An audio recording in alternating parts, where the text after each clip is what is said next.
नमस्कार, मी senior PI प्रकाश हैरे, Satpur police station.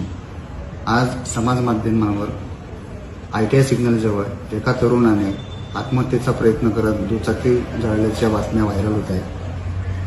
खरी परिस्थिती पाहता तशी नाहीये. सदर तरुणाचं नाव समीरुल्लाह अमानुल्लाह शेख, राहणार अंबलडिंग रोड असे आहे. त्या तरुणास आम्ही ताब्यात घेतले आहे.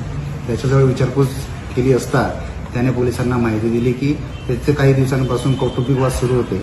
आज त्या वादातून ITI सिग्नलजवळ दुकानावर त्याच्या वडिलांसोबत त्याचे वाद झाले. त्याच्या वडिलांनी त्याला कानशिलात वाजवली. त्या रागाच्या भरात तो घरी जाण्यासाठी निघाला आणि त्यांनी ITI सिग्नलजवळ दुचाकी पेटवून दिलेली आहे, स्वतःची दुचाकी. तो काही आत्महत्येचा प्रयत्न वगैरे करत नव्हता. तरी त्याला आम्ही ताब्यात घेऊन पोलीस स्टेशनला आणलेले आहेत आणि त्याच्या विरोधात नागरिकांच्या जीवितास धोका उत्पन्न करणे, रहदारीस अडथळा निर्माण करणे या विविध कलमांमुळे सातपूर पोलीस स्टेशनला गुन्हा नोंद करीत आहे. धन्यवाद.